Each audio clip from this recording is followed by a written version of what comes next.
Magandang umaga po mga kaibigan. Kami po ay member po ng Fortress Baptist Church. Kami po ay nandito para ibahagi po sa inyo ang nilalaman ng Biblia patungkol po sa kaligtasan. Ito po ay aming joy o katuwaan at kami kasiyahan upang makapagbahagi po ng salita ng Diyos.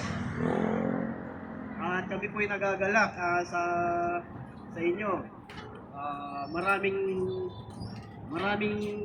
mga bagay dito sa mundo na sadyang hindi natin maunawaan, ngunit ang aking unang ibabahagi ay ang kaligtasan. Kung tayo ba'y natitiyak kung saan po tayo pupunta pagkatapos ng kamatayan. Ito po yung sinasabi na ang pagkatapos po ng kamatayan ay meron pang naghihintay sa atin. Ito po ay sinasabi na life after death po. Ano ba ang kabilang buhay? Ito po ba ay kapag tayo ay namatay ay doon na po ba magtatapos ang ating buhay? Ang sinasabi po ng Biblia ay meron po tayong dalawang kamatayan. Ang una pong kamatayan mga kaibigan ay ang physical na kamatayan natin. O ito ay pagkakahiwalay ng ating kaluluwa mula sa ating katawang lupa. Ano po naman po ang ikalawang kamatayan? Ang pangalawang kamatayan po ay ang spiritual na kamatayan.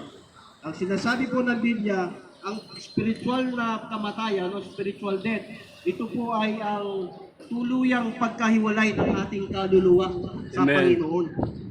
Ito ay ang sabi ng Biblia, ito ang ating pangalawang kamatayan. Ito ay aming gustong ibahagi sa inyo para sa atin ay malaman natin ano ba sinasabi patungkol dito. Sa physical na kamatayan mga kaibigan, maaaring mangyari kahit saan, kahit anong paraan pwede kang mamatay. Hindi mo pwedeng sabihin kay bata pa. Pwede kang matanda, bata. Anytime po pwede tayong bawian ng buhay mga kaibigan. Pwede rin naman kung kahit mahirap o mayaman, wala pong sinisino ang kamatayan. At wala pong pinipiling oras ang kamatayan. Ang tanong ko ay ganito. Kapag po ba tayo ay namatay, tiyak ba natin kung saan tayo pupunta? Ito ay aming gustong ibahagi sa inyo upang masiguro na sa langit ang ating pupuntahan. Dalawa lamang po ang pupuntahan ng tao pagkatapos namatay. Ang impyerno at ang langit. Saan po ba natin gusto mapunta? Maaring kung ikay may pera, matanda ka na, o may sakit ka, maaring meron kang pambili ng gamot para ma-extend po ang iyong buhay. Pero hindi po yun ang dahilan para sabihin mong hindi ka pa naman mamamatay. Sa katunayan, ang sabi ng Biblia, pagkatapos ng kamatayan, ito ay ang pag-uupo. Ang sabi po ng Biblia sa Hebrews chapter 9 verse 27, and it is appointed unto men once to die, but after this, the judgment. At kung papaano itinakda sa mga tao ang mamatay na minsan, at pagkatapos nito ay ang pag-uubog. Ito po yung ating sinasabing may pag-uubog pagkatapos ng kamatayan. Hindi po natatapos ang buhay pagkatapos mamatay ang physical na katawan. Meron po sinasabing spiritual death. Ano po ba ang dahilan ng mga kamatayan? Maraming dahilan ng kamatayan. Pwedeng ma-aksidente ka, pwedeng sa karahasan, pwedeng kang pinatay, pwedeng sa sakit. Lahat po yan ay pwedeng gawing dahilan para ikay mamatay. Pero isa po ang tiyak. Ang sabi sa Hebrews 9:27 na ating binasa, tiyak ang kamatayan. At pagkatapos ng kamatayan ay ang pag-uubog.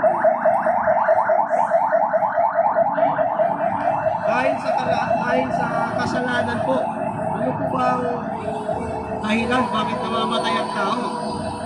Sabi ng Romans 6:23, for the wages of sin is death, sapagkat ang kabayaran ng kasalanan ay kamatayan. Amen.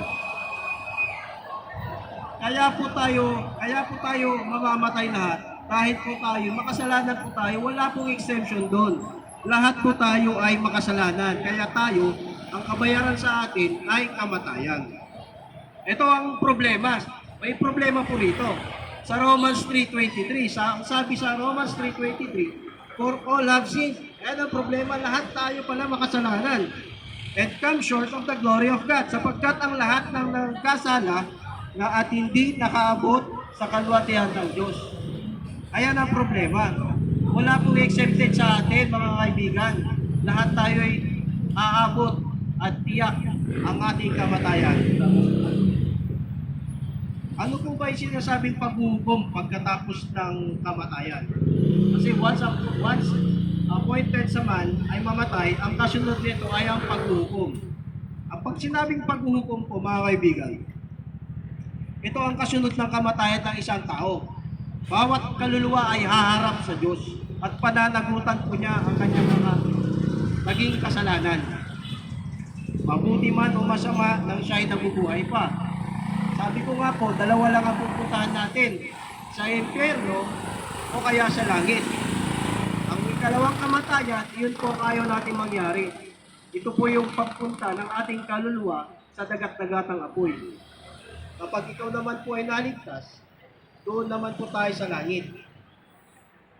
Sabi ng Revelation 21 verse 8, ngunit sa mga duwag at sa mga hindi mananampalataya at sa mga kasuklam-suklam at sa mga mamamatay tao at sa mga mapakapit at sa mga manggagaway at sa mga mapagsamba sa Diyos-Diyosan at sa lahat ng mga sinungaling ang kanilang bahagi sa dagat-dagatang naninigas na apoy at asupre ang siyang ikalawang kamatayan.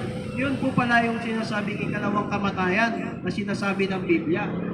Ang pagtapon ng ating kaluluwa ng Diyos doon sa dagat-dagatang apoy. Ayaw po natin mangyari yun. Kaya po tayo nandito para ibahagi sa inyo ang salita ng Diyos para umiwas. Paano ba yung tamang kaparaanan para hindi tayo mapunta sa sinasabing ikalawang kamatayan o spiritual death. Na tayo pupunta ang kaluluwa natin sa dagat-dagatang apoy. Sabi din po sa Revelation chapter 20, versikulo 12 at 15, at nakita ko ang mga patay, malalaki at maliliit, na nangatayo sa harapan ng luklukan at nangabuksan ang mga aklat at nabuksan ang ibang aklat, na siyang aklat ng buhay.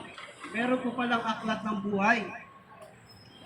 At ang mga patay ay hinatulan ayon sa mga bagay na nasusulat sa mga aklat, ayon sa kanilang mga gawa. At kung ang sino man ay hindi nasumpungan nakasulat sa aklat ng buhay, ay ibinulit, tatapon po sa dagat-dagatang apoy.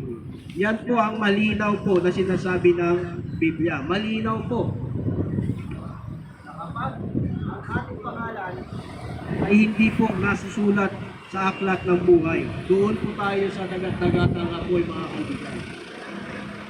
Dalawa lang naman po ang pupuntahan ng tao, di ba? Ang impyerno o kaya ang langit. Okay. Ang kamatayan ay pintuan patungo sa buhay na walang hanggan. Ang kamatayan pala, isa lang siyang daan, pinto, papuntang pwedeng impyerno, pwede naman po langit. Ano ba yung sinasabing pintuan na yan? Sinasabi lamang po ng Biblia na tiyak na ang physical na kamatayan, hindi po yun ang katapusan ng buhay. Kaya nga po, piliin po natin kung saan saang pinto tayo papasok. Ano po ba ang sinasabi ng Biblia patungkol sa impyerno? Sa impyerno, ang mga kaluluwa ay magsisisi, ngunit hindi sila maririnig. Dahil po, kaibigan, ang pagsisisi po ay dito po sa sanlibutan nung ikay nabubuhay pa. Amen. Hindi ka na po pwede magsisi kapag na ikaw ay nasa impyerno.